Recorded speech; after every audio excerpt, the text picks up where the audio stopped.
Hello प्रणाम, मैं प्रिया झा।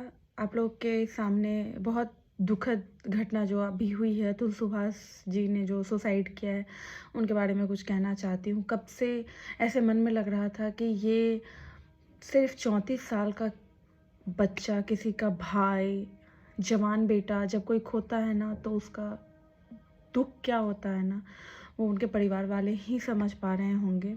हम लोग सिर्फ बातें कर सकते हैं, हम लोग दुःख दिखा सकते हैं, लेकिन उनकी जगह महसूस नहीं कर सकते। तो एक्चुअली अतुल सुभाष जी मेरे पड़ोसी थे, और ये बात मुझे बाद में पता चली, क्योंकि जब उनके फादर को दिखा रहा था तो मुझे लग रहा था कि इनको तो मैंने कहीं देखा है, कहीं देखा है, लेकिन मुझे याद नहीं आ रहा था, क्योंकि 12 साल पहले मेरी शादी हुई थी और तब मैं उनकी दुकान पे जाया आया करती थी, और उनकी दुकान मेरे पापा की दुकान के 2-4 दुकान बाद ही उनकी दुकान है। तो हम लोग पड़ोसी थे। एक्चुअली अतुल सुभाष को मैंने, जब वो छोटे थे तब मैंने देखा था। मेरे स्कूल के बगल में एक स्कूल थी, गोल्डन पब्लिक स्कूल, उसमें वो पढ़ा करते थे। मैं उनके शॉप पे जाती थी तो वो बैठते भी थे।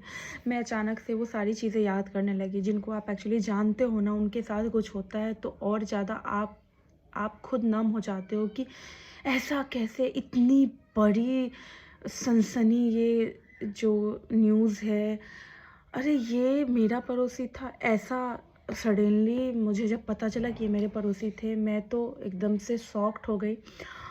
और देखिए, लोग तरह तरह की बातें बोल रहे हैं, जो उनकी वाइफ है उनके बारे में, और जो भी लोग महिला सशक्तिकरण की जो को जो सपोर्ट करती है, वो भी आके कई कई तरह की बातें बोली कि हम दूसरे तरफ का न्यूज़ नहीं जानते, हम एक तरफा किसी को दोषी नहीं ठहरा सकते। बिल्कुल ये सत्य है कि हम किसी को दोषी नहीं ठहरा सकते, लेकिन आप ये देखिए, जब किसी लड़की का रेप होता है, किसी लड़की के साथ कुछ गलत होता है, तो सारे लड़के, most of the boys we can say, कि उनके सपोर्ट में खड़े होते हैं। लोग कैंडल लेके निकलते हैं, लड़के भी उनके साथ होते हैं। जो लड़कियां प्रदर्शन करती हैं कि हाँ ये गलत हुआ है विमेन के साथ, तो उनके साथ बॉयज़ भी खड़े होते हैं। कहीं आप नहीं देखिएगा कि सिर्फ लड़कियां होती हैं, लड़के उनके साथ खड़े ही नहीं हैं, खड़े होते हैं। लेकिन एक लड़के के साथ ऐसा हुआ है तो आप देखो कि कोई भी लड़की आगे नहीं आ रही, कोई भी महिला आगे नहीं आ रही, कोई उस पर कुछ बोल नहीं रही है, एक्सेप्ट कुछ मीडिया पर्सन वैसे हैं जो उस पर कुछ बोलते हैं, क्योंकि उनका काम है, वो बोलेंगे ऑब्वियसली। लेकिन आप ऐसे कोई आम जनता ऐसे देखो कि कोई उठ के आ रही है, कोई महिला आ रही है, नहीं आ रही है। मुझे बहुत बुरा लगता है, बहुत दुख होता है कि आप विमेन राइट की बात करते हो तो अभी आपका विमेन राइट कहाँ चला गया। आप महिला के साथ कुछ होता है तो पूरा मोर्चा निकालने लगते हो।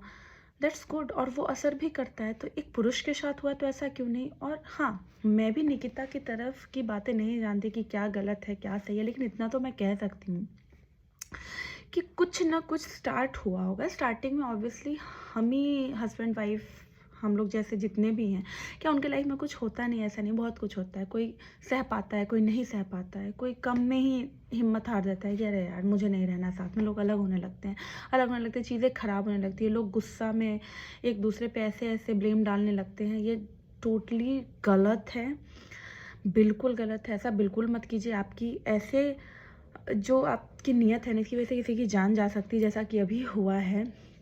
निकिता का भले ये इरादा ना हो कि वो मर जाए, लेकिन आपने इतना प्रेशर में डाला, इतना प्रेशर में डाला कि उस इंसान के पास कोई चारा नहीं बचा होगा जीवित रहने का। उसको लगा होगा कि मर के ये चीज़ बेटर हो सकता है मुझे। और जो लोग कहते हैं ना कि कायर लोग मरते हैं और ये प्लीज़ ये सब लाइन मत बोला करें।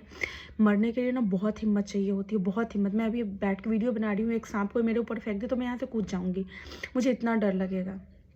चाहे मैं कितनी भी दुखी हूँ, मैं बोलूँगी मैं मर क्यों नहीं जाती, मैं मर क्यों। लेकिन कोई मरता नहीं है। किसी ने ऐसा सुसाइड किया है, और वो कोई बेवकूफ़ इंसान नहीं था। आपने देखा कि कितने अच्छे से उन्होंने 1 घंटे का लगभग वीडियो बनाया है और अपनी सारी बातें रखी हैं, 25-30 पन्ने का सुसाइड नोट लिखा है, उसके बाद वो मरे हैं। मैं तो कहूँगी कि उनके अंदर बहुत हिम्मत था, बहुत जज्बा था। वो लड़ नहीं पाए लोगों से। उन्हें लगा कि ये अब मेरा ऐसा करने से पुरुषों के लिए ना एक ना कानून बनेगा, वो एक चेंज आएगा, जो कि मुझे अभी कहीं नहीं दिखाई दे रहा है। अभी न्यूज़ एकदम से दबा दिया गया है इनका न्यूज़। अभी किसी लड़की का न्यूज़ होता या कुछ होता तो अभी ये चल रहा होता पूरा, लेकिन इनकी न्यूज़ को दबा गया। ये टोटली रॉन्ग है। मैं इसलिए यहाँ पे यूट्यूब के माध्यम से आप लोगों से ये मदद मांगने आई हूँ कि प्लीज़ इस न्यूज़ को ना दबाएं, उनको इंसाफ दिलाएं और जांच होनी चाहिए क्या सही है क्या गलत है बंदे ने। और जो भी एलिगेशंस उनके ऊपर लगे हैं उनकी फैमिली के ऊपर, आई थिंक अगर वो गलत है तो उनको हटाना चाहिए। उनका बच्चा उनको दिलवा दो, उनके माँ बाप को दिलवा दो यार। मैं जानती हूँ उनको, और मैं ये नहीं कह सकती कौन क्या कर सकता है और कौन क्या नहीं कर सकता।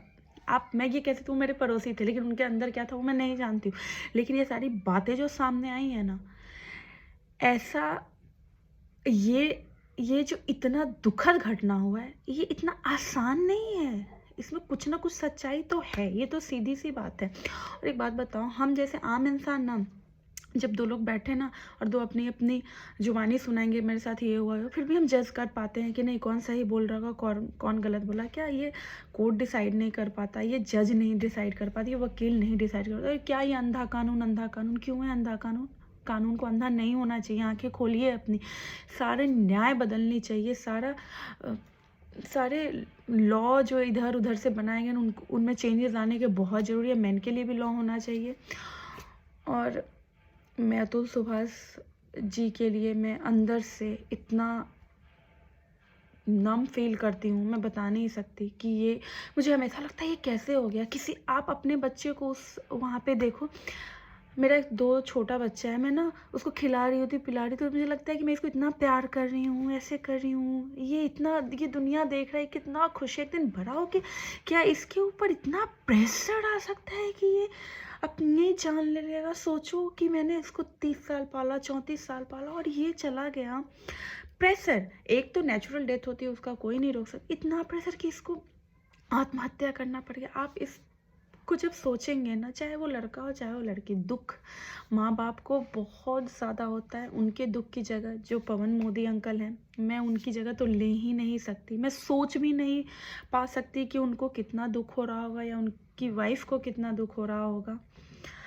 लेकिन मैं सरकार से निवेदन करती हूँ कि प्लीज़ उनका बच्चा उनके दादा दादी को सौंपा जाए, उनको न्याय मिले।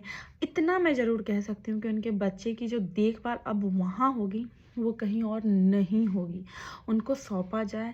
मैं अतुल सुभाष जी की तरफ से ये निवेदन करने आई हूँ कि प्लीज़ इस पे कुछ बोलिए और प्लीज़ प्लीज़ उस लड़के को न्याय दिलवाइए। धन्यवाद।